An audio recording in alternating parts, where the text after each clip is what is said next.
என்ன மறக்காதீங்க, என்ன மறந்துடாதீங்க. உங்க பிரசன்னத்தை விட்டு என்ன தள்ளிராதீங்க. Praise the Lord. கிறிஸ்துவுக்குள் பிரியமானவர்களே, ஆண்டவர் இயேசுவின் நாமத்தில் உங்கள் ஒவ்வொருவரையும் புதியதொரு வாரத்தில் சந்திப்பதில் மகிழ்ச்சி அடைகின்றேன். இறைவன் தாமே நமக்கு இந்த வாரத்தை ஆசீர்வாதமாய் கொடுத்திருக்கின்றார். இதோ நம்மை நினைவில் கொண்டு நம் ஒவ்வொருவருக்கும் புதிய ஜீவ நாட்களை கூட்டி கொடுத்திருக்கின்றார். இந்த வாரம் நாம் தியானிக்கக்கூடிய வார்த்தையின் தலைப்பு இன்னதென்றால், எதை விட்டு கொடுக்க வேண்டும். இதற்காக நாம் எடுத்துக்கொண்ட வேத பகுதி மத்தேயு அதிகாரம் 5 இறைவார்த்தை 40 மற்றும் 41.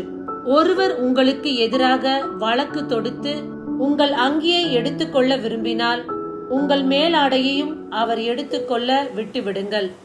எவராவது உங்களை ஒரு கல் தொலை வர கட்டாயப்படுத்தினால் அவரோடு 2 கல் தொலை செல்லுங்கள். அன்பார்ந்தவர்களே, இன்றைக்கு நாம் எதையெல்லாம் விட்டு கொடுக்க வேண்டும் என்று இந்த வார்த்தையின் மூலமாய் பார்க்க போகின்றோம். உன்னிடம் கேட்பவனுக்கு இதோ இந்த நாளில் உங்களுடைய நேரத்தை, உங்களுடைய பலத்தை, உங்களுடைய நல்ல உறவுகளை நல்ல காரியத்திற்கு நல்ல நபர்களோடு செலவிடுங்கள். உங்களோடு வழக்கு தொடுத்து உங்களிடம் இருப்பதை அவன் விரும்பினால் உங்களிடம் இருப்பதை அவரோடு விட்டு கொடுங்கள். உங்களோடு யாராவது 1 மணி நேரம் செலவிட வேண்டும், என்னோடு 1 மணி நேரம் நீங்கள் பேச வேண்டும் என்று விரும்பினால் உங்கள் நேரத்தை அவர்களோடு செலவிடுங்கள்.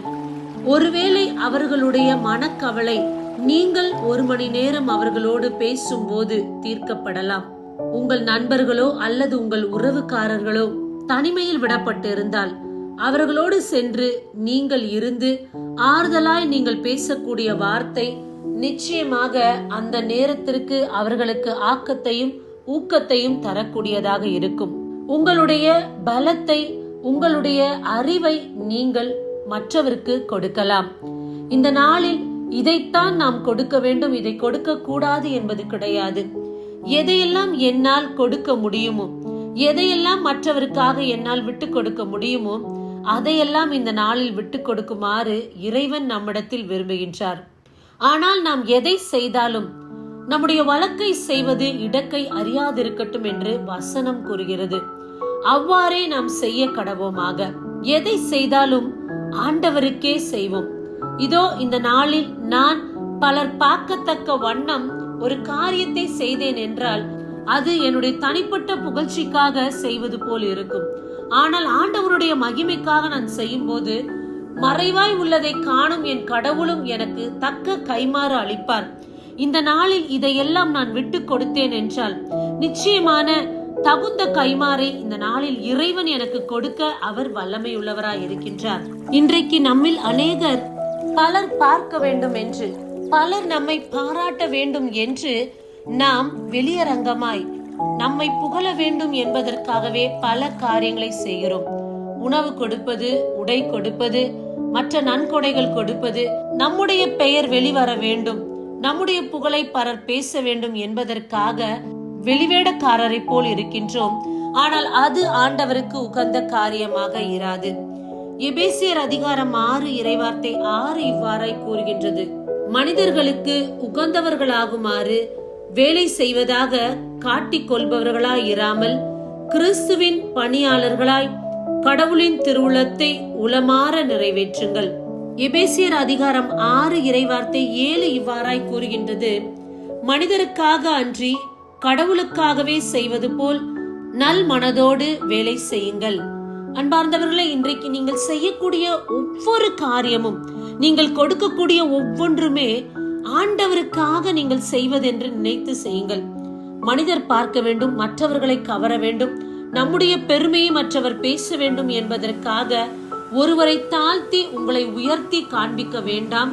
இந்த இடத்தில் இறைவன் என்னை ஆசிர்வதித்திருக்கிறார், அதனால் நான் இவர்களோடு பகிர்ந்து கொள்கிறேன் என்பதை மறைவாக நீங்கள் செய்ய வேண்டும் என்று இறைவன் வலியுறுத்தி கூறுகின்றார்.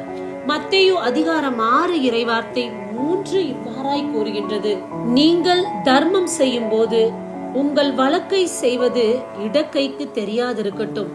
ஆம் பிரியமானவர்களே, இன்றைக்கு நீங்கள் எதை விட்டு கொடுக்க வேண்டும்? நீங்கள் இதையெல்லாம் கொடுக்கும்போது உங்கள் வழக்கை செய்வது இடக்கை அறியாதிருக்கட்டும் என்று ஆண்டவர் குறிப்பிடுகின்றார். நீங்கள் செய்வது உங்கள் அண்டை வீட்டாருக்கு தெரியாமல் இருக்க வேண்டும், உறவினருக்கு தெரியாமல் இருக்க வேண்டும் என்று சொல்லவில்லை. உங்கள் உடலில் இருக்கக்கூடிய உறுப்பாகிய வலது கை செய்வதை இடது கையே அறியாதிருக்கட்டும் என்று தேவன் சொல்லுகிறார். எத்தனை கவனத்தோடு இன்றைக்கு நீங்கள் இதை கொடுக்க வேண்டும்.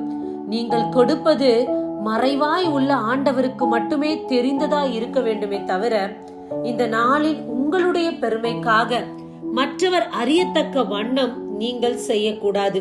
மத்தேயு அதிகாரம் 6 இறைவார்த்தை 4 இவ்வாறாய் கூறுகின்றது, அப்போது நீங்கள் செய்யும் தர்மம் மறைவாய் உள்ளதை காணும் உங்கள் தந்தையும் உங்களுக்கு கைமாறு அளிப்பார். ஆம் பிரியமானவர்களே, இன்றைக்கு நாம் எதை செய்தாலும் அதை மறைவாக செய்வோம். மனிதருக்காக செய்யாதபடி இறைவனுக்காக செய்வோம். அப்போது இறைவனும் தக்க கைமாறு உங்களுக்கு கொடுக்க அவர் வாஞ்சிக்கிறாராம். நம்மில் அநேகர் செய்யக்கூடிய தவறு, ஒரு சின்ன காரியத்தை நாம் கொடுப்பதாக இருந்தாலும் அதை பலர் அறியும் வண்ணம், பல பேர் பார்க்கும் வண்ணம், அதற்கென்று ஒரு காலத்தையும் நேரத்தையும் வைத்து இந்த சமயத்தில் தான் கொடுக்க வேண்டும், அநேகர் இதை பார்க்க முடியும் என்று நாம் இந்த நாளில் செய்யக்கூடிய தர்மம் பலர் பார்க்கத்தக்க வண்ணமாய் இருக்கின்றது. ஆனால் இந்த இடத்தில் வசனம் கூறுகிறது, மறைவாய் உள்ளதை பார்க்கும் உன் தந்தை உனக்கு கைமாறு கொடுப்பார் என்று. ஆகையால் இந்த நாளில் நாம் எதை விட்டு கொடுக்க வேண்டும் என்றால், இதோ நம்மிடத்தில் இருக்கக்கூடிய ஒவ்வொன்றையும் நான் பகிரும் போது புகழ்ச்சியை விட்டுவிட வேண்டும், பலர் பாராட்ட வேண்டும் என்ற எண்ணத்தை நாம் விட்டுவிட வேண்டும். அப்படி நாம் விட்டுவிட்டு நிறைவாக கொடுக்கும் போது மறைவாய் உள்ளதை காணும் நம்முடைய தந்தையும் நம்முடைய வாழ்வில் நமக்கு என்னெல்லாம் வேண்டுமோ அதையெல்லாம் நமக்கு கைமாறாய் கொடுக்க அவர் வல்லமையுள்ளவராய் இருக்கின்றார். ஏசாயா அதிகாரம் 58 இறைவார்த்தை 7, பசித்தோருக்கு உங்கள் உணவை பகிர்ந்து கொடுப்பதும், தங்க இடமில்லா வறியோரை உங்கள் இல்லத்திற்கு அழைத்து வருவதும், உடையற்றோரை காணும் போது அவர்களுக்கு உடுக்க கொடுப்பதும், உங்கள் இனத்தாருக்கு உங்களை மறைத்துக் கொள்ளாதிருப்பதும் அன்றோ நான் விரும்பும் நோன்பு. அன்பார்ந்தவர்களே, இன்றைக்கு இறைவன் இந்த இடத்தில் சிலவற்றை குறிப்பிட்டு கூறுகின்றார். பசித்தவருக்கு நீங்கள் உங்கள் உணவை பகிர்ந்து கொடுங்கள், இடமில்லாதவர்களோடு உங்கள் இடத்தை பகிர்ந்து கொள்ளுங்கள், வஸ்திரம் இல்லாதவனோடு உங்களிடத்தில் இருக்கக்கூடியதை நீங்கள் கொடுத்து மகிழுங்கள். இதுவல்லவா ஒரு சிறந்த நோன்பு. நான் உபவாசம் இருக்கிறேன், 28 நாட்கள் உபவாசம் இருக்கிறேன், 3 மாதம் இருக்கிறேன், 1 வருடம் இருக்கிறேன் என்று உபவாசம் இருக்கிறேன் என்று நாம் சொல்வதை விட நிச்சயமான உபவாசம், உண்மையான நோன்பு எதுவென்றால் பசித்தவருக்கு உணவை கொடுப்பதும், இல்லாதவருக்கு நம்மிடம் இருப்பதை பகிர்ந்தளிப்பதும், நம்முடைய நேரத்தையோ பொருளையோ மற்ற காரியத்தில் எதெல்லாம் மற்றவர்களுக்கு தேவைப்படுகிறதோ, எதெல்லாம் என்னிடத்தில் நிறைவாக இருக்கின்றதோ அதை மற்றவரோடு மனதார பகிர்ந்து கொடுப்பதுதான் உண்மையான நோன்பு என்று இறைமகன் இயேசு கூறுகின்றார். அன்பார்ந்தவர்களே, இன்றைக்கு நாம் வெளிவேடக்காரரை போல் இல்லாதபடி, மற்றவர் பார்க்க வேண்டும் என்று பல காரியத்தை செய்யாதபடிக்கு இந்த இறைவார்த்தை நம்மோடு தேவன் சொல்லக்கூடியது, உன்னிடத்தில் இருக்கக்கூடியதை நீ பகிர்ந்து கொள்ளும் போது பலர் பார்க்க வேண்டும், பலர் அறிய வேண்டும் என்று புகழ்ச்சிக்காக செய்யாதே. உன்னுடைய வழக்கை செய்வது இடக்கை அறியாதிருக்கட்டும். நீ செய்ய போகின்ற காரியத்துக்கு தக்க கைமாறு இறைவனிடத்திலிருந்து வரும், மனிதரிடத்தில் நீங்கள் எதிர்பார்க்க வேண்டாம். அதே போல வறியோரை நீங்கள் இலக்காரமாய் பார்க்க வேண்டாம். இதோ நான் இந்த இடத்தில் கொடுக்கும் இடத்தில் இருக்கின்றேன், இவன் பெற்றுக்கொள்ளக்கூடிய இடத்தில் இருக்கிறான் என்று அவர்களை அலட்சியமாக குறைவாக பார்க்க வேண்டாம்.